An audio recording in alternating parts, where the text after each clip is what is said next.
अनघाष्टमी व्रत की कथा एवं विधि। भगवान श्री कृष्ण ने कहा, महाराज, प्राचीन काल में ब्रह्मा जी के महातेजस्वी अत्रि पुत्र रूप में उत्पन्न हुए। अत्रि का भार्या का नाम था अनसुया। वो महान भाग्यशालिनी एवं पतिव्रता थी। कुछ काल के बाद उनके महातेजस्वी पुत्र दत्त हुए। दत्त महान योगी थे। ये विष्णु के अंश से उत्पन्न हुए थे। इनका दूसरा नाम था अनग। इनकी भार्या का नाम था नदी। ब्राह्मणों के सभी गुणों से संपन्न इनके 8 पुत्र थे। दत्त विष्णु रूप में थे तथा नदी लक्ष्मी रूप में थी। दत्त अपनी भार्या नदी के साथ योगाभ्यास में लीन थे। उसी समय जंब नामक दैत्य से पीड़ित तथा पराजित देवता विंध्यगिरि में स्थित इनके आश्रम में आए और उन्होंने इनकी शरण ग्रहण की। दत्तात्रेय जी ने इंद्र के साथ उन सभी देवताओं को अपने योग बल से अपने आश्रम में रख लिया और कहा, आप लोग निर्भय तथा निश्चिंत होकर यहां रहें। देवगण अत्यंत प्रसन्न हो गए और वे वहीं रहने लगे।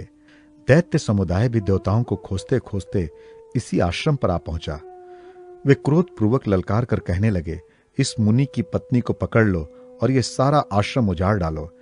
ये कहते हुए दैत्यगण आश्रम में घुस गए और उनकी पत्नी को उठाकर अपने सिर पर रखकर चल पड़े। लक्ष्मी को सिर पर उठाते ही सभी दैत्य श्रीहीन हो गए और दत्त की दृष्टि पड़ने से वे सभी दैत्य भागने और नष्ट होने लगे। देवताओं ने भी उन्हें मारना प्रारंभ कर दिया। निश्चेष्ट होकर दैत्यगण हाहाकार करने लगे। दंत मुनि के प्रभाव से वहां प्रलय मच गया। इंद्रादि देवताओं ने सभी असुरों को पराजित कर दिया और फिर से सभी अपने अपने लोक चले गए तथा पूर्ववत आनंद से रहने लगे। देवताओं ने उन भगवान दत्तात्रेय की महिमा एवं प्रभाव को इसका कारण माना। दत्तात्रेय जी भी संसार के कल्याण के लिए उधर बाहु होकर कठिन तपस्या करने लगे। वे योग मार्ग का आश्रय लेकर ध्यान समाधि में स्थित हो गए। इसी प्रकार समाधि में उन्हें 3000 वर्ष व्यतीत हो गए। एक दिन महिष्मति के राजा हयाधिपति कार्तवीर्यार्जुन उनके पास आया और रात दिन उनकी सेवा करने लगा। दत्त उनकी सेवा से अत्यंत प्रसन्न हो गए और उन्होंने उसकी याचना पर उसे 4 वर प्रदान किया। पहला वर था 1000 हाथ हो जाए। दूसरे वर से सारी पृथ्वी को अधर्म से बचाते हुए धर्म पूर्वक पृथ्वी का शासन करना। तीसरे वर से लड़ाई के मैदान में किसी से पराजित न होना तथा चौथे वर से भगवान विष्णु के हाथों मृत्यु होना। कौन्तेय, योगाभ्यास में लीन उन दंत मुनि ने कार्तवीर्यार्जुन को अष्ट सिद्धियों से समन्वित चक्रवर्ती पद वाले राज्य को प्रदान किया। कार्तवीर्यार्जुन ने भी सप्तद्वीपा वसुमती को धर्म पूर्वक अपने अधीन कर लिया। यह सब उसके 1000 बाहुओं का प्रभाव था। वो अपनी माया द्वारा यज्ञों के माध्यम से ध्वजा वाला रथ उत्पन्न कर लेता था। उसके प्रभाव से सभी द्वीपों में 10,000 यज्ञ निरंतर होते रहते थे। उन यज्ञों की वेदियां, यूप तथा मंडप आदि सभी सोने के रहते थे। उनमें प्रचुर दक्षिणाएं दी जाती थीं। विमान में बैठकर सभी देवता, गंधर्व तथा अप्सराएं पृथ्वी पर आकर यज्ञ की शोभा बढ़ाते रहते थे। नारद नामक गंधर्व उसके यज्ञ की गाथा इस प्रकार गाया करता था। कार्तवीर्य के पराक्रमी की बात सुनने से यह पता चलता है कि संसार का कोई भी राजा उसके समान यज्ञ, दान तथा तप नहीं कर सकता। 7 द्वीपों में केवल वही ढाल, तलवार तथा धनुष्वाण वाला है। जैसे बाज पक्षी को अन्य पक्षी डर से अपने समीप ही समझते हैं, वैसे ही अन्य राजा लोग दूर से ही इसके भय खाते हैं। इसकी संपत्ति कभी नष्ट नहीं होती। इसके राज्य में ना कहीं शोक दिखाई पड़ता है, ना कोई कलान थी। यह अपने प्रभाव से पृथ्वी पर धर्म पूर्वक प्रजाओं का पालन करता है। भगवान श्री कृष्ण पुनः बोले, नराधीप, कार्तवीर्य इस पृथ्वी पर 85,000 वर्ष तक अखंड शासन करता रहा। वह अपने योगा बल से पशुओं का पालक तथा खेतों का रक्षक भी था। समय अनुसार मेघ बनकर वृष्टि भी करता था। धनुष की प्रत्यक्षा के आघात से कठोर त्वचा युक्त अपनी सहस्त्रों भुजाओं द्वारा उस सूर्य के समान उद्भासित होता था। उसने अपनी 1000 भुजाओं के बल से समुद्र को मथ डाला और नागलोक में करकोटक आदि नागों को जीतकर वहां भी अपनी नगरी बसा ली। उसकी भुजाओं द्वारा समुद्र के उद्वेलित होने से पातालवासी महान असुर भी निश्चेष्ट होते थे। बड़े बड़े नाग उसके पराक्रम को देखकर सिर नीचा कर लेते थे। सभी धनुर्धरों को उसने जीत लिया। अपने पराक्रम से रावण को भी उसने अपनी महिष्मती नगरी में लाकर बंदी बना रखा था, जिसे पुलस्त्य ऋषि ने छुड़वाया। एक बार भूखे प्यासे चित्रभानु अग्निदेव को राजा कार्तवीर्यार्जुन ने समस्त सप्तद्वीपा वसुंधरा का उद्यान में दे दिया। इस प्रकार वो कार्तवीर्यार्जुन बड़ा पराक्रमी एवं गुणवान राजा हुआ था। योगाचार्य भगवान अनघ दत्तात्रेय से वर प्राप्त कर कार्तवीर्यार्जुन ने पृथ्वी लोक में इस अनघाष्टमी व्रत को प्रवर्तित किया। अघ को पाप कहा जाता है। ये 3 प्रकार का होता है, कायिक, वाचिक और मानसिक।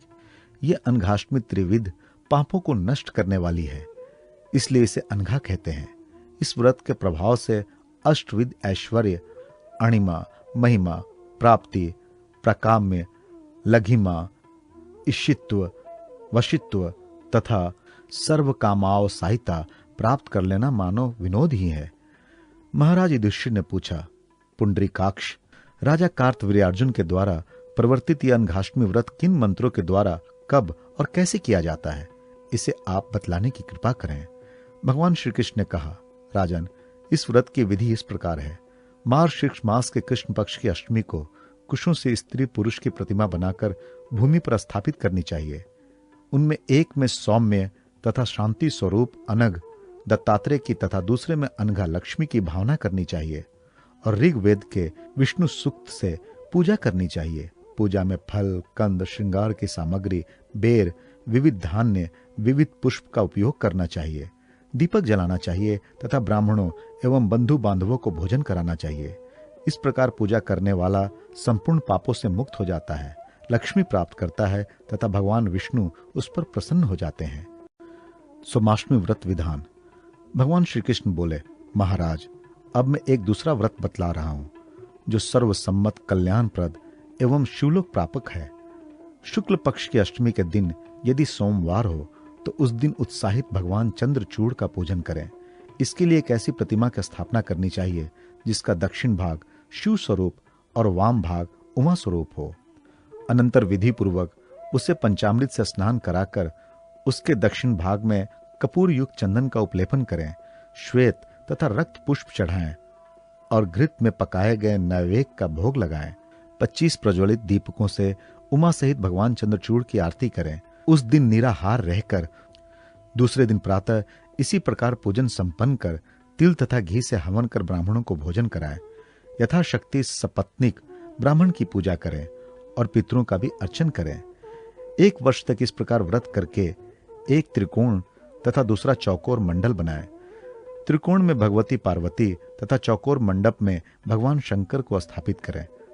तदनंतर पूर्वोक्त विधि के अनुसार पार्वती एवं शंकर की पूजा करके श्वेत एवं पीत वस्त्र को 2 वितान, पताका, घंटा, धूपदानी, दीपमाली आदि पूजन के उपकरण ब्राह्मण को समर्पित करें और यथाशक्ति ब्राह्मण भोजन भी कराएं। ब्राह्मण दंपत्ति का वस्त्र, आभूषण, भोजन आदि से पूजन कर 25 प्रज्वलित दीपकों से धीरे धीरे निराजन करें। इस प्रकार भक्ति पूर्वक 5 वर्षों तक या 1 वर्ष ही व्रत करने से व्रती उमा सहित शिवलोक में निवास कर अनामय पद प्राप्त करता है। जो पुरुष आजीवन इस व्रत को करता है वो तो साक्षात विष्णु रूप ही हो जाता है। उसके समीप आपत्ति, शोक, ज्वर आदि कभी नहीं आते। इतना विधान कहकर भगवान श्री कृष्ण पुनः बोले, महाराज, इसी प्रकार रविवार युक्त अष्टमी का भी व्रत होता है। उस दिन एक प्रतिमा के दक्षिण भाग में शिव और वाम भाग में पार्वती की पूजा करें। दिव्य पग राग से भगवान शंकर को और स्वर्ण से पार्वती को अलंकृत करें। यदि रत्नों की सुविधा ना हो तो स्वर्ण ही चढ़ाएं। चंदन से भगवान शिव को और कुंकुम से देवी पार्वती को अनुलिप्त करें। भगवती पार्वती को लाल वस्त्र और लाल माला तथा भगवान शंकर को रुद्राक्ष निवेदित कर नैवेद्य में घृत पक्व पदार्थ निवेदित करें। शेष सारा विधान पूर्ववत कर पारण गव्य पदार्थों से करें। उद्यापन पूर्व रीत्या करना चाहिए। इस व्रत को 1 वर्ष अथवा लगातार 5 वर्ष करने वाला सूर्य आदि लोकों में उत्तम भोग को प्राप्त कर अंत में परम पद को प्राप्त करता है। श्री वृक्ष नवमी व्रत कथा। भगवान श्री कृष्ण ने कहा, महाराज, देवता और दैत्यों ने जब समुद्र मंथन किया तब उस समय समुद्र से निकली हुई लक्ष्मी को देखकर सभी की इच्छा हुई कि मैं ही लक्ष्मी को प्राप्त कर लूं। लक्ष्मी की प्राप्ति को लेकर देवता और दैत्यों में परस्पर युद्ध होने लगा। उस समय लक्ष्मी ने कुछ देर के लिए बिल्व वृक्ष का आश्रय ग्रहण कर लिया। भगवान विष्णु ने सभी को जीतकर लक्ष्मी का वरण किया। लक्ष्मी ने बिल्व वृक्ष का आश्रय ग्रहण किया था, इसलिए उसे श्री वृक्ष भी कहते हैं। अतः भाद्रपद मास के शुक्ल पक्ष की नौमी तिथि को श्री वृक्ष नौमी व्रत करना चाहिए। सूर्योदय के समय भक्ति पूर्वक अनेक पुष्पों, गंध, वस्त्र, फल, तिल पिष्ट, अन्न, गोधूम, धूप तथा माला आदि से मंत्र से विल्व वृक्ष की पूजा करें। इस विधि से पूजा कर श्री वृक्ष की 7 प्रदक्षिणा कर उसे प्रणाम करें। अनंतर ब्राह्मण भोजन कराकर श्री देवी प्रियताम ऐसा कहकर प्रार्थना करें। तदनंतर स्वयं भी तेल और नमक से रहित बिना अग्नि के संयोग से तैयार किया गया भोजन, दही, पुष्प, फल आदि को मिट्टी के पात्र में रखकर मौन हो ग्रहण करें। इस प्रकार भक्ति पूर्वक जो पुरुष या स्त्री श्री वृक्ष का पूजन करते हैं वे अवश्य सभी संपत्तियों को प्राप्त करते हैं। ध्वज नवमी व्रत कथा। भगवान श्री कृष्ण बोले, महाराज, भगवती दुर्गा द्वारा महिषासुर के वध किए जाने पर दैत्यों ने पूर्व वैर का स्मरण कर देवताओं के साथ अनेक संग्राम किए। भगवती ने भी धर्म की रक्षा के लिए अनेक रूप धारण कर दैत्यों का संहार किया। महिषासुर के पुत्र रक्तासुर ने बहुत लंबे समय तक घोर तपस्या कर ब्रह्मा जी को प्रसन्न किया और ब्रह्मा जी ने प्रसन्न होकर उसे तीनों लोक का राज्य दे दिया। उसने वर प्राप्त कर दैत्यों को एकत्रित किया तथा इंद्र के साथ युद्ध करने के लिए अमरावती पर आक्रमण कर दिया। देवताओं ने देखा कि दैत्य सेना युद्ध के लिए आ रही है, तब वे भी एकत्रित होकर देवराज इंद्र की अध्यक्षता में युद्ध के लिए आ डटे। घोर युद्ध प्रारंभ हो गया। दानवों ने इतना भयंकर युद्ध किया कि देवगण रण छोड़कर भाग गए।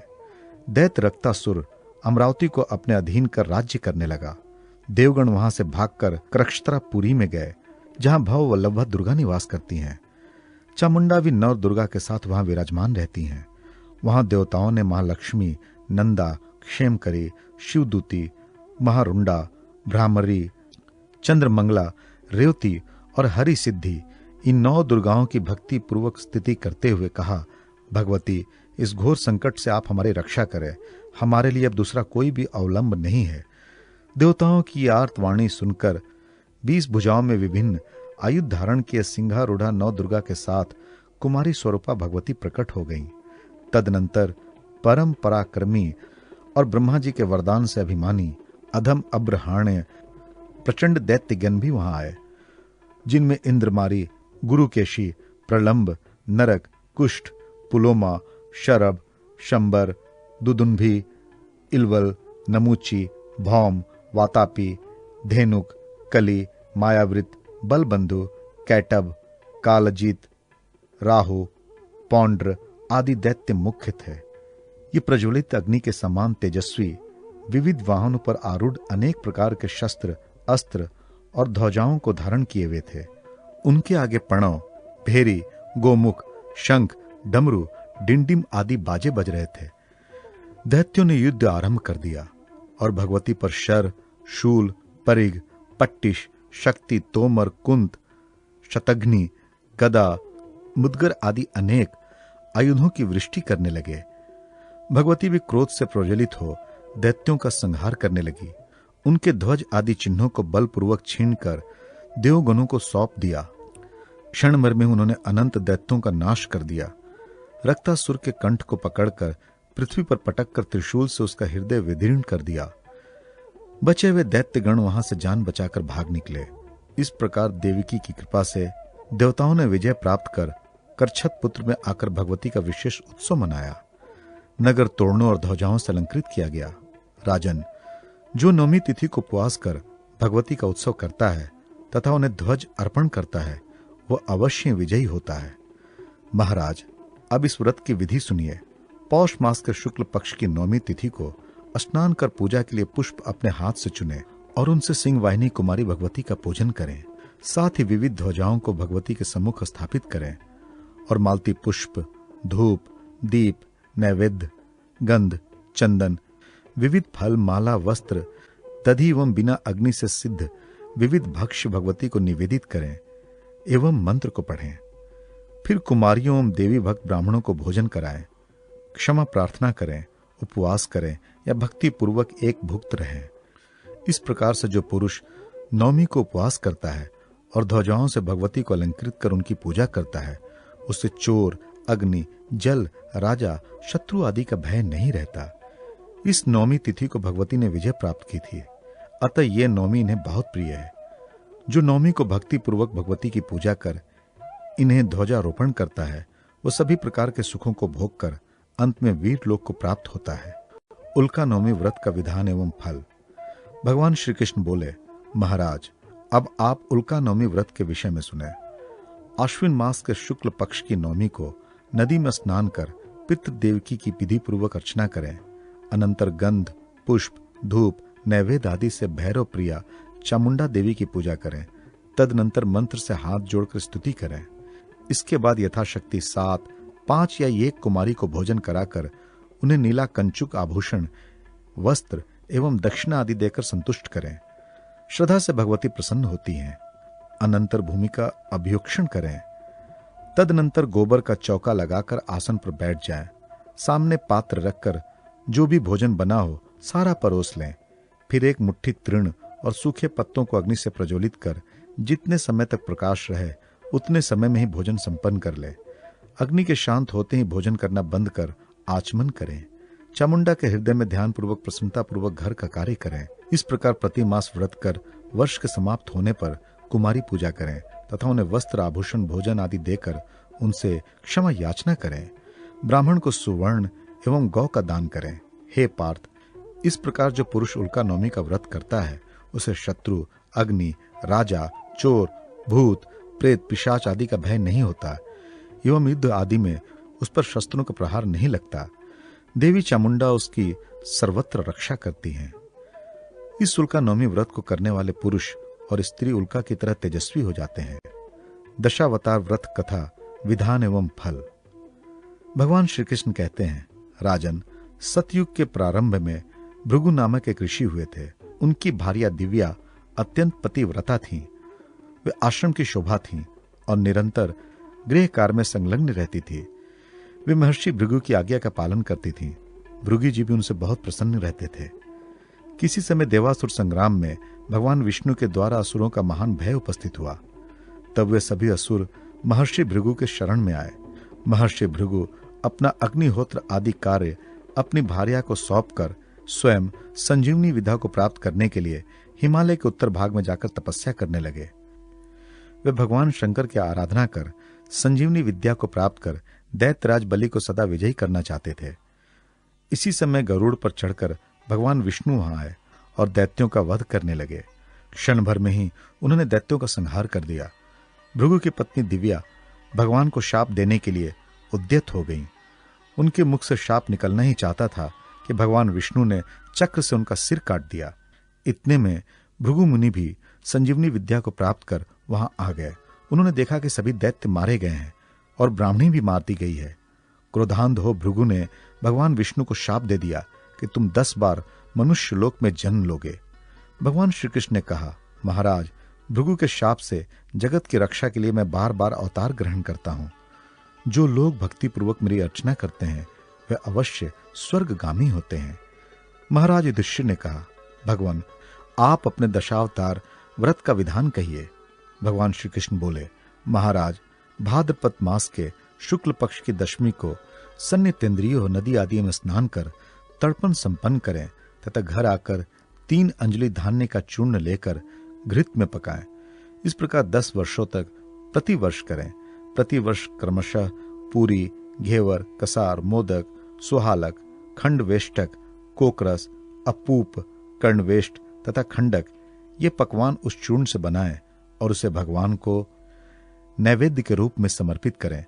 प्रत्येक दशहरा को 10 गौएं 10 ब्राह्मणों को दे।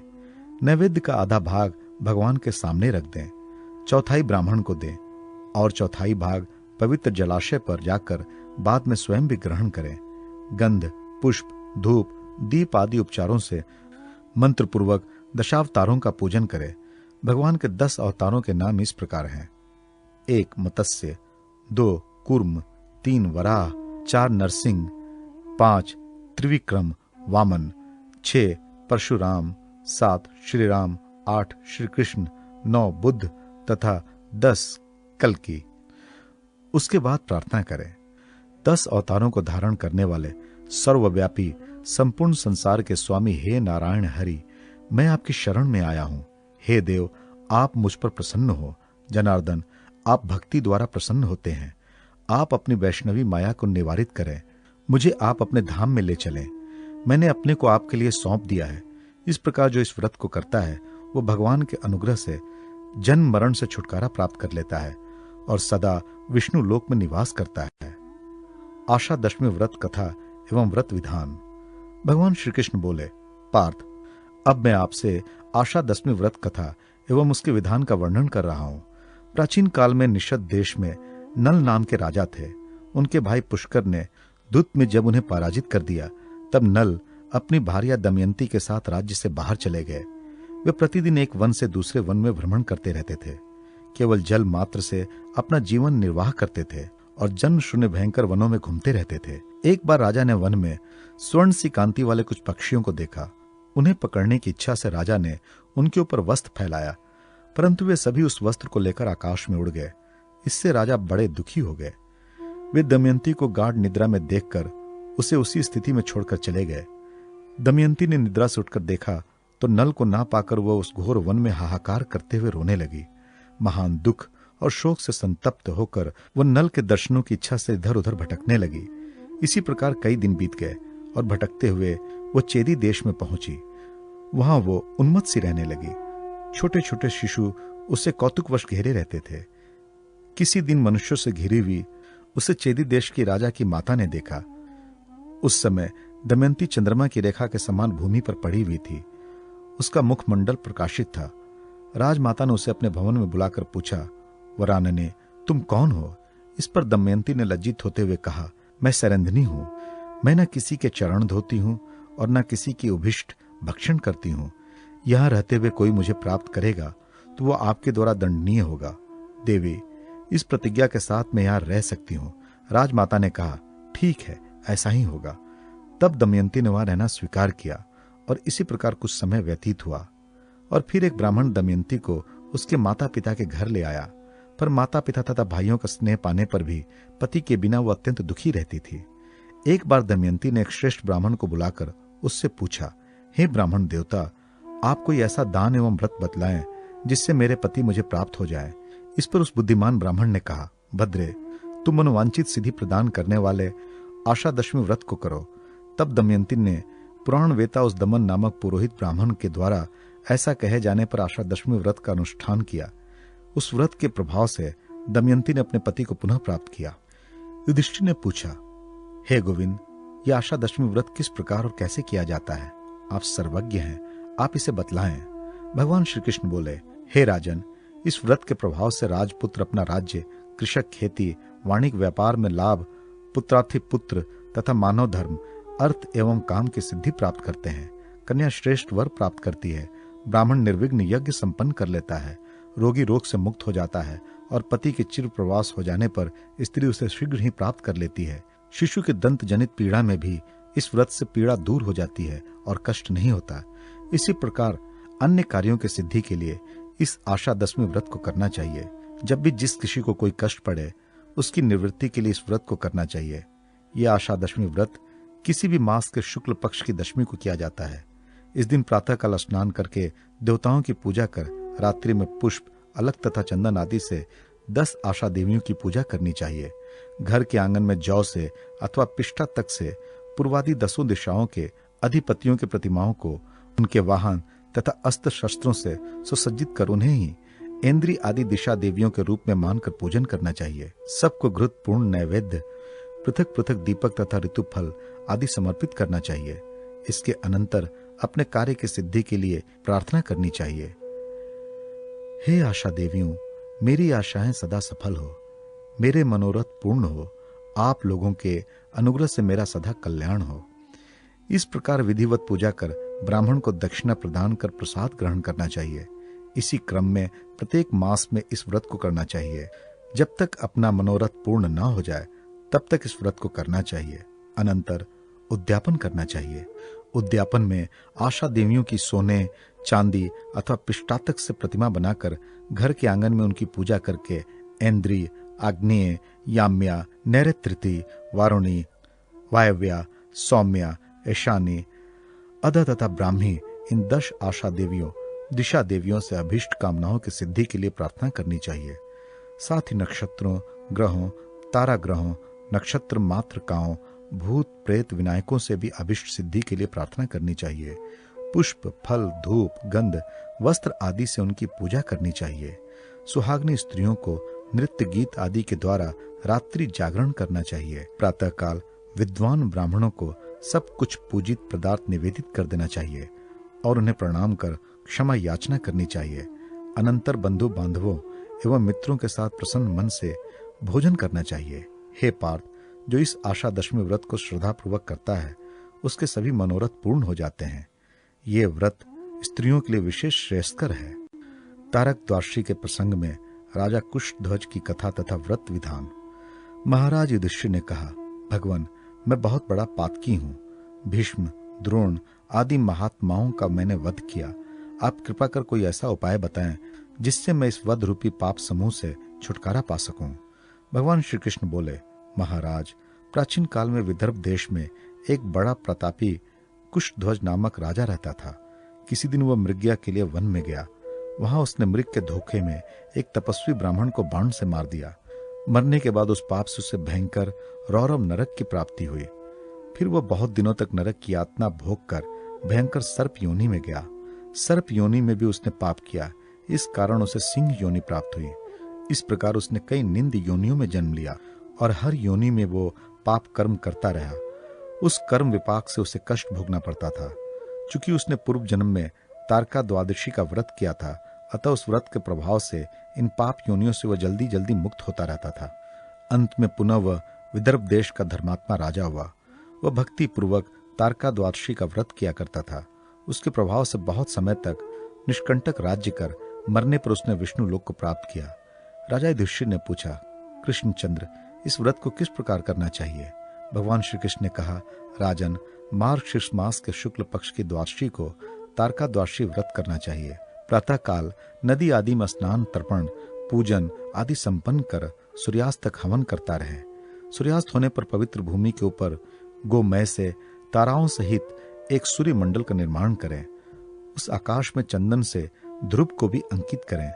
अनंतर ताम्र के अर्धपात्र में पुष्प, फल, अक्षत, गंध, स्वर्ण तथा जल रखकर मस्तक तक उस अर्धपात्र को उठाकर दोनों जानुओं को भूमि पर टेक कर पूर्वाभिमुख होकर सहस्त्र शीर्षा इस मंत्र से उस मंडल को अर्ध प्रदान करें। अनंतर ब्राह्मण भोजन कराना चाहिए। मार्गशीर्ष आदि 12 महीनों में क्रमशः खंड खाद्य, सोहालक, तिल, तंडुल, गुड़ के अपूप, मोदक, खंड वेष्टक, सत्तू, गुड़युक्त पूरी, मधुशीर्ष, पायस, घृतपर्ण, करंज और कसार का भोजन ब्राह्मण को कराएं। तदनंतर क्षमा याचना कर मौन धारण पूर्वक स्वयं भी भोजन करें। उद्यापन में चांदी का तारक मंडल बनाकर उसकी पूजा करें। मोदक के साथ 12 घड़े तथा दक्षिणा के साथ वह मंडल ब्राह्मण को निवेदित करें। इस विधि से जो पुरुष और स्त्री इस द्वारकादाशी व्रत को करते हैं वे सूर्य के समान दिदीप्यमान विमानों में बैठकर नक्षत्र लोक को जाते हैं। वहां अयुत वर्षों तक निवास कर विष्णु लोक को प्राप्त करते हैं। इस व्रत को सती, पार्वती, सीता, राज्ञी, दमयंती, रुक्मणी, सत्यभामा आदि श्रेष्ठ नारियों ने किया था। इस व्रत को करने से अनेक जन्मों में किए गए पातक नष्ट हो जाते हैं। अरण्य द्वादशी व्रत का विधान एवं फल। महाराज युधिष्ठिर ने कहा, श्री कृष्णचंद्र, आप अरण्य द्वादशी व्रत का विधान बतलाएं। भगवान श्री कृष्ण बोले, कौन्तेय, प्राचीन काल में जिस व्रत को रामचंद्र जी की आज्ञा से वन में सीता जी ने किया और अनेक प्रकार के भक्ष्य भोज आदि से मुनि पत्नियों को संतुष्ट किया था, उस अरण्य द्वादशी व्रत का विधान मैं बतलाता हूँ। आप प्रीतिपूर्वक सुने। इस व्रत में मार्गशीर्ष मास की शुक्ला एकादशी को प्रातः स्नान कर भगवान जनार्दन की भक्ति पूर्वक गंध, पुष्प आदि उपचारों से पूजा करनी चाहिए और उपवास रखना चाहिए। रात्रि में जागरण करना चाहिए। दूसरे दिन स्नान आदि अनेक वेदज्ञ ब्राह्मणों को उपवन में ले जाकर प्रायः फल आदि भोजन कराना चाहिए। अनंतर पंचगव्य का प्राशन कर स्वयं भी भोजन करना चाहिए। इस विधि से 1 वर्ष तक व्रत करें। श्रावण, कार्तिक, माघ तथा चैत्र मास में वृक्षादि से सुशोभित कर किसी सुंदर वन में अरण्य वासियों, मुनियों तथा ब्राह्मणों को पूर्व तथा उत्तर मुख आसन पर बैठाकर मंडक, घृतपूर, खंड वेष्टक, शाक, व्यंजन, अपूप, मोदक तथा सुहालक आदि अनेक प्रकार के पकवान, फल तथा विभिन्न भोज पदार्थों से संतुष्ट करें और दक्षिणा प्रदान करें। कपूर, इलायची, कस्तूरी आदि से सुगंधित पानक पिलाना चाहिए। वन में रहने वाले मुनिगण एवं उनकी पत्नियों, एक दंडी अथवा त्रिदंडी और गृहस्थ आदि अन्य ब्राह्मणों को भी भोजन कराना चाहिए। वासुदेव, जनार्दन, दामोदर, मधुसूदन, पद्मनाभ, विष्णु, गोवर्धन, त्रिविक्रम, श्रीधर, ऋषिकेश, पुंडरीकाक्ष तथा वराह, इन 12 नामों से नमस्कार पूर्वक एक एक ब्राह्मण को भोजन कराकर वस्त्र एवं दक्षिणा देकर विष्णु में प्रियताम ये वाक्य कहकर अपने मित्र, संबंधी और बांधवों के साथ स्वयं भी भोजन करें। इस प्रकार से जो अरण्य द्वादशी व्रत करता है वह अपने परिवार के साथ दिव्य विमानों में बैठकर भगवान के धाम श्वेत द्वीप में निवास करता है। वो वहां प्रलय पर्यंत निवास कर मुक्ति प्राप्त करता है।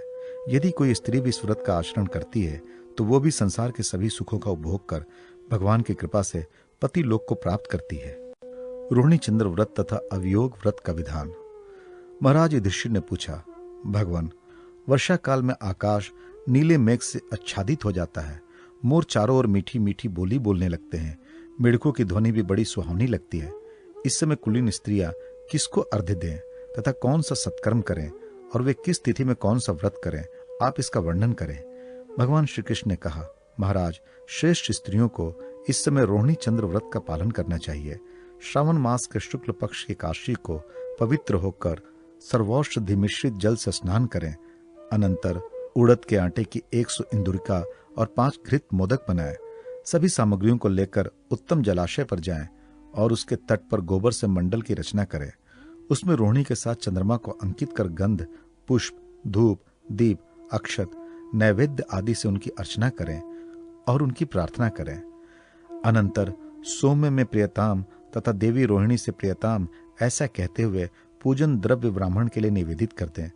अनंतर कमर तक जल में उतरकर मन में रोहिणी सहित चंद्रमा का ध्यान करते हुए उन इंदुरिकाओं का भक्षण कर लें। अनंतर जल से बाहर आकर ब्राह्मणों को भोजन कराकर यथाशक्ति दक्षिणा दें। प्रति वर्ष इस विधि से जो स्त्री अथवा पुरुष भक्ति पूर्वक व्रत करता है वह धन धान्य पुत्र पौतात्री से परिपूर्ण होकर बहुत दिनों तक सुख भोग कर तीर्थ स्थान में मृत्यु को प्राप्त करता है और ब्रह्मलोक को जाता है। अनंतर विष्णु लोक, तदनंतर शिवलोक में जाता है। महाराज युधिष्ठिर ने पूछा, भगवान, आप ये बताएं कि अवियोग व्रत किस विधि से किया जाता है। भगवान श्री कृष्ण बोले, महाराज, अवियोग व्रत सभी व्रतों में श्रेष्ठ है। मैं इसका विधान बतलाता हूं, आप ध्यानपूर्वक सुने। भाद्रपद मास के शुक्ल पक्ष की द्वादशी को प्रातः उठकर जलाशय पर जाकर स्नान करें। शुद्ध शुक्ल वस्त्र धारण कर सुंदर लिपे पुते स्थान पर गोबर से एक मंडल का निर्माण कर उसमें लक्ष्मी सहित विष्णु, गौरी सहित शिव, सावित्री सहित ब्रह्मा, राज्ञी सहित सूर्य नारायण की प्रतिमा स्थापित कर गंध, पुष्प, धूप, दीप आदि उपचारों से इन चारों देव दंपतियों के पृथक पृथक नाम मंत्रों से आदि में ओंकार तथा अंत में नमः पद की योजना कर पूजा एवं प्रार्थना करें। अनंतर ब्राह्मण भोजन कराना चाहिए। फिर विविध दान देकर स्वयं भी भोजन करना चाहिए। इस अवियोग व्रत को जो करता है उसका कभी भी इष्टजनों, मित्र, पुत्र, पत्नी आदि से वियोग नहीं होता और बहुत समय तक वो सांसारिक सुखों का भोग कर क्रमशः विष्णु, शिव, ब्रह्मा और सूर्य लोक में निवास कर अंत में मोक्ष प्राप्त करता है। जो स्त्री इस व्रत को करती है वो भी अपने सभी अभिष्ट फलों को प्राप्त कर विष्णु लोक को प्राप्त करती हैं। गोवत्स द्वादशी का विधान, गौओं का महात्म्य, मुनियों और राजा उत्तानपाद की कथा। महाराज युधिष्ठिर ने कहा, भगवान, मेरे राज्य की प्राप्ति के लिए 18 अक्षौहिणी सेनाएं नष्ट हुई हैं। इस पाप से मेरे चित्त में बहुत घृणा उत्पन्न हो गई है। उसमें ब्राह्मण, क्षत्रिय, वैश्य तथा शूद्र आदि सभी मारे गए हैं। भीष्म, द्रोण, कलिंगराज, कर्ण, शल्य, दुर्योधन आदि के मरने से मेरे हृदय में महान क्लेश है। हे जगतपते, इन पापों से छुटकारा पाने के लिए किसी धर्म का आप वर्णन करें। भगवान श्री कृष्ण बोले, हे पार्थ, गोवत्स द्वादशी नामक व्रत अति पुण्य प्रदान करने वाला है। युधिष्ठिर ने पूछा, भगवान, ये गोवत्स द्वादशी कौन सा व्रत है? इसके करने का क्या विधान है? इसकी कब और कैसे उत्पत्ति हुई है? मैं नर कारणों में डूब रहा हूं। प्रभु, आप मेरी रक्षा कीजिए। भगवान श्री कृष्ण बोले, पार्थ, सतयुग में पुण्यशाली जम्बू मार्ग में नाम व्रत धरा नामक पर्वत के टंटावी नामक रमणीय शिखर पर भगवान शंकर के दर्शन करने की इच्छा से करोड़ों मुनिगण तपस्या कर रहे थे। वो तपोवन अतुलनीय दिव्य कानूनों से मंडित था। वो महर्षि भृगु का आश्रम मंडल था। विविध मृगगण और बंदरों से समन्वित था। सिंह आदि सभी जंगली पशु आनंद पूर्वक निर्भय होकर वहां साथ साथ ही निवास करते थे। उन तपस्यारत मुनियों को दर्शन देने के व्यास से भगवान शंकर ने एक वृद्ध ब्राह्मण का वेश बना लिया। जर्जर देह वाले वे वृद्ध ब्राह्मण हाथ में डंडा लिए कांपते हुए उस स्थान पर आए। जगन्माता पार्वती भी सुंदर सवत्सा गौ का रूप धारण कर वहां उपस्थित हुई। पार्थ, गौ का जो स्वरूप है उसे आप सुने। प्राचीन काल में क्षीर सागर के मंथन के समय अमृत के साथ 5 गवें उत्पन्न हुई। नंदा, सुभद्रा, सुरभि, सुशीला तथा बहुला, इन्हें लोक माता कहा गया। इनका आविर्भाव लोकोपकार तथा देवताओं की तृप्ति के लिए हुआ है। देवताओं ने अभिष्ट कामनाओं की पूर्ति करने वाली इन 5 गौओं को महर्षि जमदग्नि, भरद्वाज, वशिष्ठ, असित तथा गौतम मुनि को प्रदान किया और इन महाभोगों ने इन्हें ग्रहण किया। गौओं के 6 अंग गोमय, रोचना, मूत्र, दुग्ध, दधि और घृत ये अत्यंत पवित्र और संशुद्धि के साधन भी है। गो में से शिवप्रिय श्रीमान विल्व वृक्ष उत्पन्न हुआ। उसमें पद्म हस्ता श्री लक्ष्मी विद्यमान है, इसलिए इसे श्री वृक्ष कहा जाता है। गो में से ही कमल के बीज उत्पन्न हुए हैं। गोरोचन अतिशय मंगलमय है। ये पवित्र और सर्वार्थ साधक है। गोमूत्र से गुगुल की उत्पत्ति हुई है, जो देखने में प्रिय और सुगंधि युक्त है। यह गुगुल सभी देवों का आहार है, विशेष रूप से शिव का आहार है। संसार में जो भी कुछ मूलभूत बीज है वे सभी गोदुग्ध से उत्पन्न है। प्रयोजन की सिद्धि के लिए सभी मांगलिक पदार्थ दधि से उत्पन्न है। घृत से अमृत उत्पन्न होता है, जो देवों की तृप्ति का साधन है। ब्राह्मण और गौ एक ही कुल के 2 भाग हैं। ब्राह्मणों के हृदय में वेद मंत्र निवास करते हैं और गौओं के हृदय में हवि रहती है। गाय से ही यज्ञ प्रवृत्त होता है और गौ में ही सभी देवगण प्रतिष्ठित हैं। गाय में 6 अंगों सहित संपूर्ण वेद समाहित हैं। गौओं के सिंह की जड़ में सदा ब्रह्मा और विष्णु प्रतिष्ठित हैं। श्रृंग के अग्र भाग में सभी चराचर एवं समस्त तीर्थ प्रतिष्ठित हैं। सभी कारणों के कारण स्वरूप महादेव शिव मध्य में प्रतिष्ठित हैं। गौ के ललाट में गौरी, नासिका में कार्तिकेय और नासिका के दोनों पुटों में कंबल तथा अश्वतर ये 2 नाग प्रतिष्ठित हैं। दोनों कानों में अश्वनी कुमार, नेत्रों में चंद्र और सूर्य, दांतों में 8 वसुगण, जिह्वा में वरुण, कुहर में सरस्वती, गंड स्थलों में यम और यक्ष, ओष्ठों में दोनों संध्याएं, ग्रीवा में इंद्र, ककुद में राक्षस, पाशनी भाग में द्यौ और जंघाओं में चारों चरणों से धर्म सदा विराजमान रहता है। खुरों के मध्य में गंधर्व, अग्र भाग में सर्प एवं पश्चिम भाग में राक्षसगण प्रतिष्ठित है। गौ के पृष्ठ देश में एकादश रुद्र, सभी संधियों में वरुण, श्रोणी तट में पितर, कपोलों में मानव तथा आपान में स्वाहा रूप अलंकार को आश्रित कर श्री अवस्थित है। आदित्य रश्मियां केश समूहों में पिंडीभूत हो अवस्थित है। गोमूत्र में साक्षात गंगा और गोमय में यमुना स्थित है। रोम समूह में 33 करोड़ देवगण प्रतिष्ठित है। उदर में पर्वत और जंगलों के साथ पृथ्वी अवस्थित है। चारों पयोधरों में 4 महासमुद्र स्थित है। क्षीर धाराओं में मेघ, वृष्टि एवं जल बिंदु है। जठर में गारे प्रत्याग्नि, हृदय में दक्षिणाग्नि, कंठ में आवन्याग्नि और तालु में सौभ्याग्नि स्थित है। गौओं की अस्थियों में पर्वत और मज्जाओं में यज्ञ स्थित है। सभी वेद भी गौओं में प्रतिष्ठित हैं। हे युधिष्ठिर, भगवती उमा ने उन सुरभियों के रूप का स्मरण कर अपना भी रूप वैसा ही बना लिया। 6 स्थानों से उन्नत, 5 स्थानों से निम्न, मंडूक नेत्रा, सुंदर पूंछ वाली, ताम्र के समान रक्त स्तन वाली, चांदी के समान उज्ज्वल कटी भाग वाली, सुंदर खूर एवं सुंदर मुख वाली, श्वेता वर्णा सुशीला, पुत्र स्नेहवती, मधुर दूध वाली, शोभन पयोधर वाली, इस प्रकार सभी शुभ लक्षणों से संपन्न स्वत्सा गो रूप धारणी उस उमा को वृद्ध विप्र रूपधारी भगवान शंकर प्रसन्नचित होकर चरा रहे थे। हे पार्थ, धीरे धीरे वे उस आश्रम में गए और कुलपति भृगु के पास जाकर उन्होंने उस गाय को न्यास रूप में 2 दिन तक उसकी सुरक्षा करने के लिए उन्हें दे दिया और कहा, मुने, मैं यहाँ स्नान कर जम्मू क्षेत्र में जाऊंगा और 2 दिन बाद लौटूंगा, तब तक आप इस गाय की रक्षा करें। मुनियों ने भी उस गौ की सभी प्रकार से रक्षा करने की प्रतिज्ञा की। भगवान शिव वही अंतर्हित हो गए और फिर थोड़ी देर बाद वे एक व्याघ्र रूप में हो गए और बछड़े सहित गौ को डराने लगे। ऋषिगण भी व्याघ्र के भय से आक्रांत हो आर्तनाद करने लगे और यथासंभव व्याघ्र को हटाने के उपाय करने लगे। व्याघ्र के भय से स्वत्सा वह गौ भी कूद कूद कर रंभाने लगी। युधिष्ठिर, व्याघ्र के भय से डरी हुई गौ के भागने पर चारों खुरों का चिन्ह शिला मध्य में पड़ गया। आकाश में देवताओं एवं किन्नरों ने व्याघ्न और स्वत्सा गौ की वंदना की। शिला का वह चिन्ह आज भी सुस्पष्ट दिखता है। वह नर्मदा जी का उत्तम तीर्थ है। यहाँ शंभु तीर्थ के शिवलिंग का जो स्पर्श करता है वो गो हत्या से मुक्त हो जाता है। राजन, जम्बू मार्ग में स्थित उस महातीर्थ में स्नान कर ब्रह्म हत्या आदि पापों से मुक्ति मिल जाती है। जब व्याघ्न से स्वत्सा गौ भयभीत हो रही थी, तब मुनियों ने क्रुद्ध होकर ब्रह्मा से प्राप्त भयंकर शब्द करने वाले घंटे को बजाना प्रारंभ किया। उस शब्द से व्याघ्न भी स्वत्सा गौ को छोड़कर चला गया। ब्राह्मणों ने उसका नाम रखा ढूंढागिरी। हे पार्थ, जो मानव उसके दर्शन करते हैं वे रुद्र स्वरूप हो जाते हैं, इसमें संदेह नहीं है। कुछ ही क्षणों में भगवान शंकर व्याघ्र रूप को छोड़कर वहां साक्षात प्रकट हो गए। वे वृषभ पर आरूढ़ थे। भगवती उमा उनके वाम भाग में विराजमान थी तथा विनायक कार्तिकेय के साथ नंदी, महाकाल, श्रृंगी, वीरभद्रा, चामुंडा, घंटाकर्णा आदि से प्रवृत्त और मातृका, भूत समूह, यक्ष, राक्षस, गुहक, देव, दानव, गंधर्व, मुनि, विद्याधर एवं नाग तथा उनकी पत्नियों से वे पूजित थे। सनक आदि भी उनकी पूजा कर रहे थे। राजन, कार्तिक मास के शुक्ल पक्ष की द्वादशी तिथि में ब्रह्मावादी ऋषियों ने स्वस्सा गोरूप धारणी उमा देवी की नंदिनी नाम से भक्ति पूर्वक पूजा की थी। इसलिए इस दिन गोवत्स द्वादशी व्रत का पूजा किया जाता है। तभी से उस व्रत का पृथ्वी तल पर प्रचार हुआ। राजा उत्तानपाद ने जिस प्रकार इस व्रत को पृथ्वी पर प्रचारित किया उसे आप सुने। उत्तानपाद नामक एक क्षत्रिय राजा थे, जिनकी सुरुचि एवं सुनीति नामक दो रानियां थी। सुनीति से ध्रुव नामक पुत्र हुआ।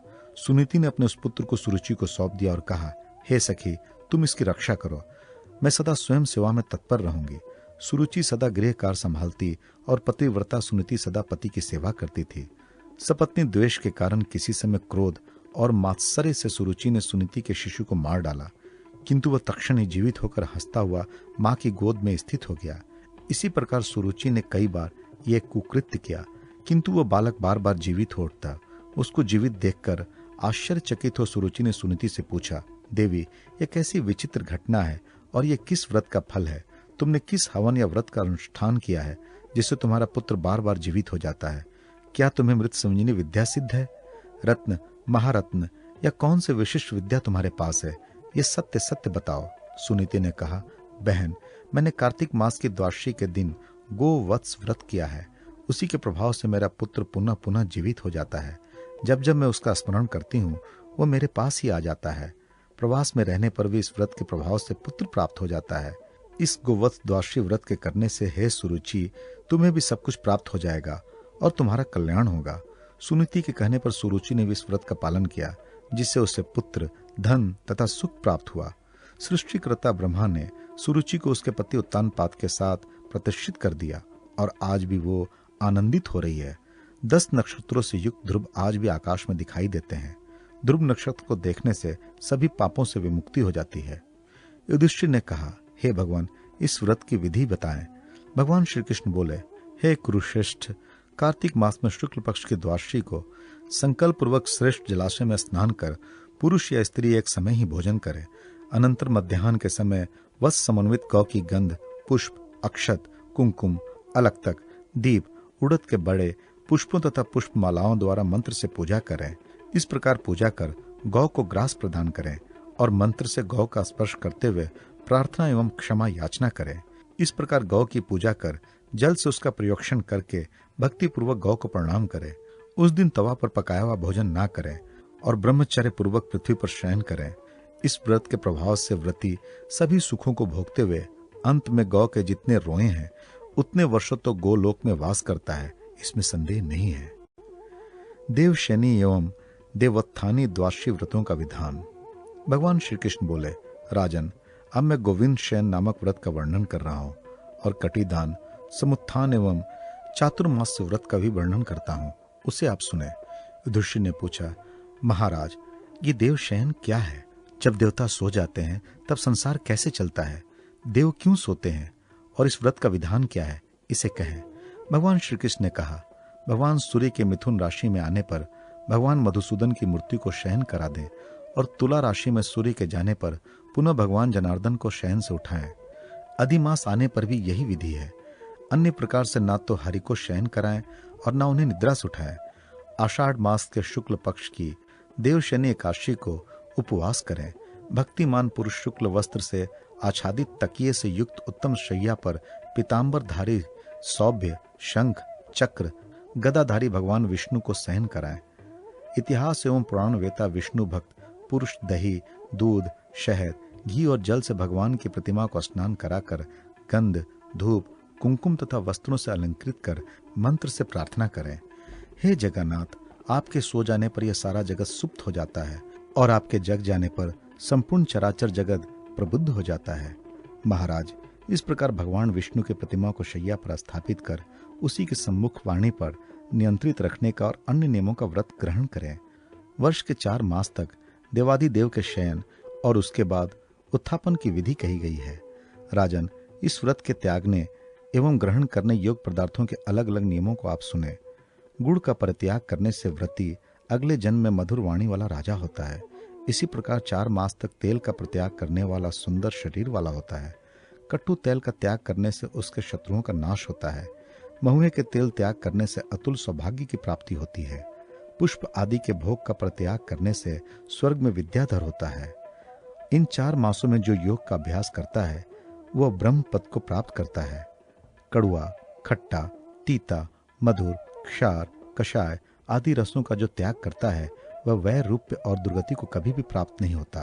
तांबुल के त्याग से श्रेष्ठ भोगों को प्राप्त करता है और मधुर कंठ वाला होता है। घृत के त्याग से रमणीय लावण्य और सभी प्रकार की सिद्धि को प्राप्त करता है। फल का त्याग करने से बुद्धिमान होता है और अनेक पुत्रों की प्राप्ति होती है। पत्तों का साग खाने से रोगी और पक्व अन्न खाने से निर्मल शरीर से युक्त होता है। तैल मर्दन के प्रत्याग से व्रती दीप्तिमान, दीप्तिकरण, राजाधिराज धनाध्यक्ष कुबेर के सायुज्य को प्राप्त करता है। दही, दूध, मट्ठा के त्याग का नियम लेने से मनुष्य गोलोक को प्राप्त करता है।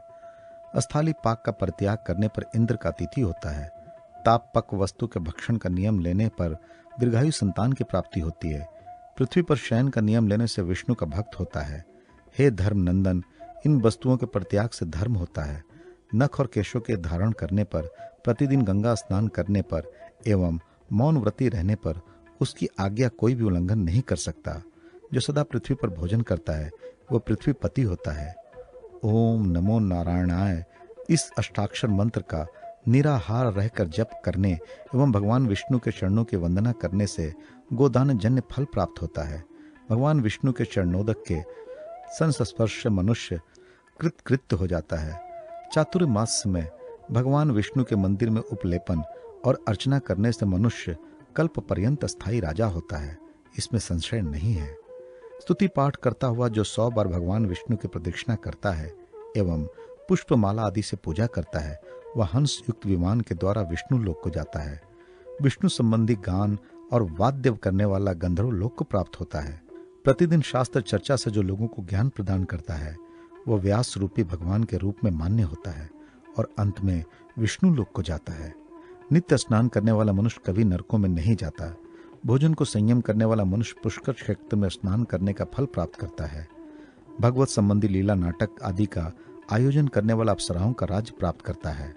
अयाचित भोजन करने वाला श्रेष्ठ बावली और कुआं बनाने का फल प्राप्त करता है। दिन के अंतिम भाग में अन्न के भक्षण करने से मनुष्य अस्थायी रूप से स्वर्ग प्राप्त करता है। पत्तल में भोजन करने वाला मनुष्य कुरुक्षेत्र में वास करने का फल प्राप्त करता है। शिला पर नित्य भोजन करने से प्रयाग में स्नान करने का फल प्राप्त करता है। 2 प्रहर तक जल का त्याग करने से कभी रोगी नहीं होता। हे पार्थ, चातुर्मास में इस प्रकार के व्रत एवं नियमों के पालन से साधक पूर्ण संतोष को प्राप्त करता है, अर्थात सभी प्रकार सुखी एवं संतुष्ट हो जाता है। गरुड़ ध्वज जगन्नाथ के शयन करने पर चारों वर्णों की विवाह, यज्ञ आदि सभी क्रियाएं संपादित नहीं होती। विवाह, यज्ञोपवीतादि संस्कार, दीक्षा ग्रहण, यज्ञ, गृह प्रवेश आदि, गोदान, प्रतिष्ठा जितने भी शुभ कर्म है वे सभी चातुर्मास में त्याज्य हैं। संक्रांति रहित मास में अर्थात मल मास में देवता एवं पितरों से संबंधित कोई भी क्रिया संपादित नहीं की जानी चाहिए। भाद्रपद मास के शुक्ल पक्ष की एकादशी को भगवान विष्णु का कटिदान होता है, अर्थात करवट बदलने की क्रिया संपन्न करनी चाहिए। इस दिन महापूजा करनी चाहिए। राजन, अब इस विष्णु शयन का कारण सुनिए। किसी समय तपस्या के प्रभाव से हरि को संतुष्ट कर योग निद्रा ने प्रार्थना की कि भगवान आप मुझे भी अपने अंगों में स्थान दीजिए। तब मैंने देखा कि मेरा संपूर्ण शरीर तो लक्ष्मी आदि के द्वारा अधिष्ठित है। लक्ष्मी के द्वारा उरस्थल, शंख, चक्र, शांग धनुष तथा अस्के द्वारा बाहो, वैन ते के द्वारा नाभि के नीचे के अंग, मुकुट से सिर, कुंडलों से कान अवरुद्ध है। इसलिए मैंने संतुष्ट होकर नेत्रों में आदर से योग निद्रा को स्थान दिया और कहा कि तुम वर्ष में 4 मास तक मेरे आश्रित रहोगी। ये सुनकर प्रसन्न होकर योग निद्रा ने मेरे नेत्रों में वास किया। मैं उस मन स्वनी को आदर देता हूँ। योग निद्रा में जब मैं क्षीर सागर में इस महानिद्रा रूपी शेष सैया पर शयन करता हूँ, उस समय ब्रह्मा के सान्निध्य में भगवती लक्ष्मी अपने कर कमलों से मेरे दोनों चरणों को मर्दन करती हैं और क्षीर सागर की लहरें मेरे चरणों को धोती हैं। हे पांडव श्रेष्ठ, जो मनुष्य इस चातुर्मस्या के समय अनेक व्रत नियम पूर्वक रहता है, वो कल पर्यंत विष्णु लोक में निवास करता है, इसमें संशय नहीं। शंख, चक्र, गदाधारी भगवान विष्णु कार्तिक मास के शुक्ल पक्ष की काशी में जागते हैं। उसकी व्रत विधि आप सुनिए। भगवान को मंत्र से जगाना चाहिए। अपने आसन पर विष्णु के जागने पर संसार की सभी धार्मिक क्रियाएं प्रवृत्त हो जाती हैं। शंख, मृदंग आदि वाद्यों की ध्वनि एवं जय घोष के साथ भगवान को रात्रि में रथ पर बैठाकर घुमाना चाहिए। देव देवेश के उठने पर नगर को दीप आदि से दे दीप्य मानकर नृत्य गीत वाद आदि से मंगलोत्सव करना चाहिए। धरणीधर दामोदर भगवान विष्णु उठकर जिस चीज को देखते हैं, उस समय उन्हें प्रदत्त सभी वस्तुएं मानव को स्वर्ग में प्राप्त होती है। एकादशी के दिन रात्रि में मंदिर में जागरण करें। द्वादशी में प्रातःकाल स्वच्छ जल से स्नान कर विष्णु की पूजा करें। अग्नि में घृत आदि हव्य द्रव्यों से हवन करें। अनंतर स्नान कर ब्राह्मण को विशिष्ट अन्नों का भोजन कराएं। घी, दही, मधु, गुड़ आदि के द्वारा निर्मित मोदक को भोजन के लिए समर्पित करें। यजमान भी प्रसन्नता पूर्वक संयमित होकर 11, 10, 8, 5 या 2 विप्रों की पुष्प गंध आदि से विधिवत पूजा करें। श्रेष्ठ सन्यासियों को भी भोजन कराएं और संकल्प में त्यक्त पदार्थ तथा अभिष्ट पत्र पुष्प आदि दक्षिणा के साथ देकर उन्हें विदा करें। अनंतर स्वयं भोजन करना चाहिए। जिस वस्तु को 4 मास तक छोड़ा है, उसे भी खाना चाहिए। ऐसा करने से धर्म की प्राप्ति होती है। अंत में व्रती विष्णुपुरी को प्राप्त करता है। जिस व्यक्ति का चातुर्मास व्रत निर्विघ्न संपन्न होता है, वो कृतकृत्य हो जाता है, उसका पुनर्जन्म नहीं होता। हे पार्थ, जो देवशयन व्रत को विधि पूर्वक संपन्न करता हुआ अंत में भगवान विष्णु को जगाता है, वो विष्णु लोक को प्राप्त करता है। इस महात्म्य को जो मनुष्य ध्यान से सुनता है, स्तुति करता है एवं कहता है, वो विष्णु लोक को प्राप्त करता है। क्षीर सागर में भगवान अनंत जिस दिन सोते हैं और जागते हैं, उस दिन अनन्य चित्त से उपवास करने वाला पुरुष सद्गति को प्राप्त करता है। निराजन द्वादशी व्रत कथा एवं व्रत विधान। भगवान श्री कृष्ण ने कहा, राजन, प्राचीन काल में अजपाल नामक एक राजर्षि थे। एक बार प्रजा ने अपने दुखों को दूर करने की उनसे प्रार्थना की।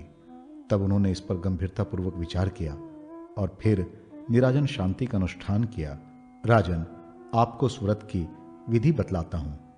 हे पांडव श्रेष्ठ, राजा को पुरोहित के द्वारा इसे सविधि संपन्न कराना चाहिए। जब अजपाल राजा थे, उस समय राक्षसों का स्वामी रावण लंका का राजा था। देवताओं को उसने अपनी सेवा में नियुक्त कर लिया था।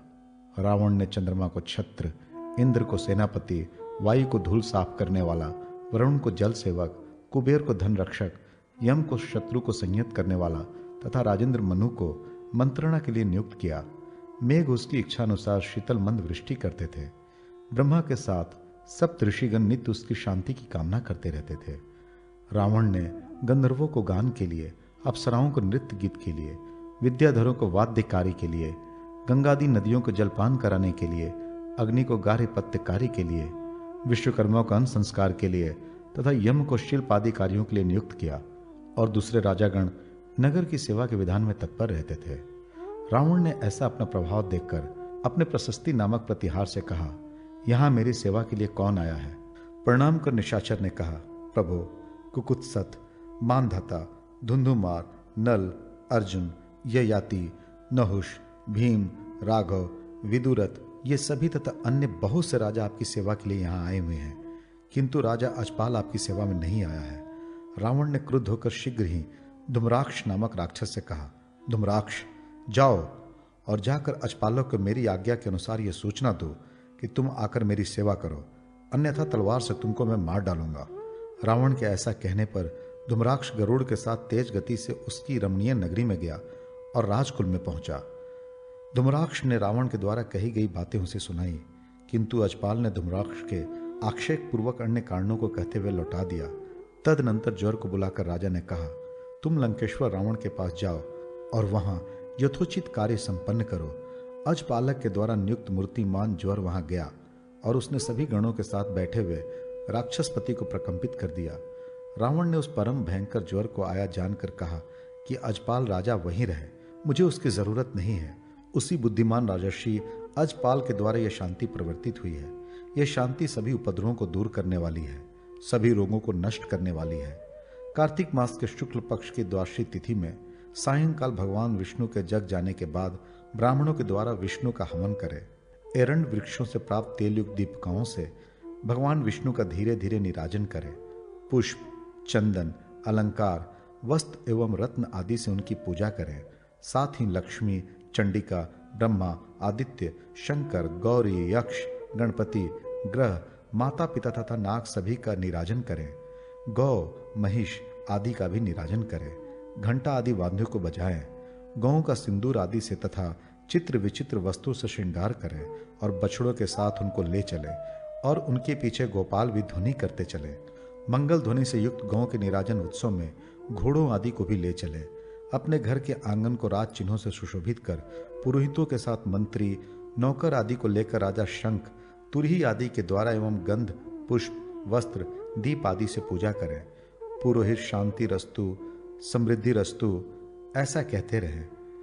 यह महाशांति नाम से प्रसिद्ध निराजन जिस राष्ट्र, नगर और गांव में संपन्न होता है, वहां के सभी रोग एवं दुख नष्ट हो जाते हैं और सुभिक्ष हो जाता है। राजा अजपाल ने इसी निराजन शांति से अपने राष्ट्र की वृद्धि की थी और संपूर्ण प्राणियों को रोग से मुक्त बना दिया था। इसलिए रोग आदि की निवृत्ति और अपना हित चाहने वाले व्यक्ति को निराजन व्रत का अनुष्ठान प्रतिवर्ष करना चाहिए। भगवान विष्णु का जो निराजन करता है वो गौ, ब्राह्मण, रथ, घोड़े आदि से युक्त एवं निरोग हो सुख से जीवन यापन करता है। भीष्म पंचक व्रत की विधि एवं महिमा। युधिष्ठिर ने कहा, हे यदुश्रेष्ठ कृष्ण, कार्तिक मास में श्री भीष्म पंचक नामक जो श्रेष्ठ व्रत होता है, अब कृपया उसका विधान बताइए। भगवान श्री कृष्ण बोले, महाराज, मैं आपसे व्रतों में सर्वोत्तम भीष्म पंचक व्रत का वर्णन कर रहा हूँ। मैंने पहले इस व्रत का उपदेश भृगु जी को किया था, फिर भृगु ने शुक्राचार्य को और शुक्राचार्य ने प्रहलाद आदि दैत्यों एवं अपने शिष्य ब्राह्मणों को बताया। जैसे तेजस्वियों में अग्नि, शीघ्रगामियों में पवन, पूजनियों में ब्राह्मण एवं दानों में सुवर्ण दान श्रेष्ठ है, वैसे ही व्रतों में भीष्म पंचक व्रत श्रेष्ठ है। लोकों में भूलोक, तीर्थों में गंगा, यज्ञों में अश्वमेघ, शास्त्रों में वेद तथा देवताओं में अच्युत का जैसा स्थान है, ठीक उसी प्रकार से व्रतों में भीष्म पंचक सर्वोत्तम है। जो इस दुष्कर भीष्म पंचक व्रत का अनुष्ठान कर लेता है, उसके द्वारा सभी धर्म संपादित हो जाते हैं। पहले सतयुग में वशिष्ठ, भृगु, गर्ग आदि मुनियों ने, फिर त्रेता में नाभाग, अम्बरीश आदि राजाओं ने और द्वापर में शीरभद्र आदि वैश्याओं ने तथा कलयुग में उत्तम आचरण वाले शूद्रों ने भी इस व्रत का अनुष्ठान किया। ब्राह्मणों ने ब्रह्मचर्य पालन, जप तथा हवन कर्म के द्वारा और क्षत्रियों एवं वैश्यों ने सत्य, शौच आदि के पालन पूर्वक इस व्रत का अनुष्ठान किया है। सत्यहीन मूढ़ मनुष्यों के लिए इस व्रत का अनुष्ठान असंभव है। यह भीष्म पंचक व्रत 5 दिन तक होता है। इस भीष्म पंचक व्रत में असत्य भाषण, शिकार खेलने आदि अनुचित कर्मों का त्याग करना चाहिए। 5 दिन विष्णु भगवान का पूजन करते हुए शाक मात्र का ही आहार करना चाहिए। पति की आज्ञा से स्त्री भी सुख प्राप्ति हेतु इस व्रत का आचरण कर सकती है। विधवा नारी भी पुत्र पौत्रों की समृद्धि अथवा मोक्षार्थ इस व्रत को कर सकती है। इसमें कार्तिक मास पर्यंत नित्य प्रातः स्नान, दान, मध्याह्न स्नान और भगवान विष्णु के पूजन का विधान है। नदी, झरना, देवखात या किसी पवित्र जलाशय में शरीर में गोमय लगाकर स्नान कर जौ, चावल तथा तिलों से देवता, ऋषियों और पितरों का तर्पण करना चाहिए। भगवान विष्णु को भी मधु, दुग्ध, घी तथा चंदन मिश्रित जल से भक्ति पूर्वक स्नान कराना चाहिए। कपूर, पंचगव्य, कुमकुम, चंदन तथा सुगंधित पदार्थों के द्वारा भगवान गरुड़ ध्वज विष्णु का उपलेपन करना चाहिए। उनके सामने एक दीपक 5 दिनों तक अनवरत दिन रात प्रज्वलित रखना चाहिए। भगवान को नैवेद्य निवेदित कर ओम नमो वासुदेवाय का अष्टोत्तर शत जप, तदनंतर षडक्षर मंत्र से हवन करना चाहिए तथा विधि पूर्वक सायंकालीन संध्या करनी चाहिए। जमीन पर सोना चाहिए। यह सभी कार्य 5 दिनों तक किए जाने चाहिए। इस व्रत में पहले दिन भगवान विष्णु के चरणों की कमल पुष्पों के द्वारा पूजा करनी चाहिए, दूसरे दिन बिल्व पत्र के द्वारा उनके घुटनों की, तीसरे दिन नाभि स्थल पर केवड़े के पुष्प द्वारा पूजा करनी चाहिए, चौथे दिन बिल्व एवं जप पुष्पों से भगवान के स्कंद प्रदेश की पूजा करनी चाहिए और पांचवें दिन मालती पुष्पों से भगवान के शिरोभाग की पूजा करनी चाहिए। इस प्रकार ऋषिकेश का पूजन करते हुए व्रती को एकादशी के दिन व्रत का अभिमंत्रित गोमय तथा द्वादशी को गौमूत्र का प्राशन करना चाहिए, त्रयोदशी को दूध तथा चतुर्दशी को दधि का प्राशन करना चाहिए। काय शुद्धि के लिए चारों दिन इनका प्राशन करना चाहिए। पांचवें दिन स्नान कर केशव की विधिवत पूजा करनी चाहिए। तत्पश्चात ब्राह्मण को भक्ति पूर्वक भोजन कराकर दक्षिणा देनी चाहिए। इसी प्रकार पुराण वाचकों को भी वस्त्राभूषण प्रदान करना चाहिए। रात्रि में पहले पंचगव्य पान करके पीछे अन्न भोजन करें। इस प्रकार से भीष्म पंचक व्रत का समापन करना चाहिए। यह भीष्म पंचक व्रत परम पवित्र और संपूर्ण पापों का नाश करने वाला है। राजन, इसी भीष्म पंचक व्रत का वर्णन शरशैया पर पड़े हुए महात्मा भीष्म ने स्वयं किया था। इसे मैंने आपको बता दिया। जो मानव भक्ति पूर्वक इस व्रत का पालन करता है उसे भगवान अच्युत मुक्ति प्रदान करते हैं। ब्रह्मचारी, गृहस्थ, वानप्रस्थ अथवा सन्यासी जो कोई भी इस व्रत को करते हैं उन्हें वैष्णव स्थान प्राप्त होता है। कार्तिक शुक्ल एकादशी से व्रत प्रारंभ करके पौर्णमासी को व्रत पूर्ण करना चाहिए। जो इस व्रत को संपन्न करता है वो ब्रह्म हत्या, गो हत्या आदि बड़े बड़े पापों से भी मुक्त हो जाता है और शुद्ध सद्गति को प्राप्त होता है। ऐसा भीष्म का वचन है।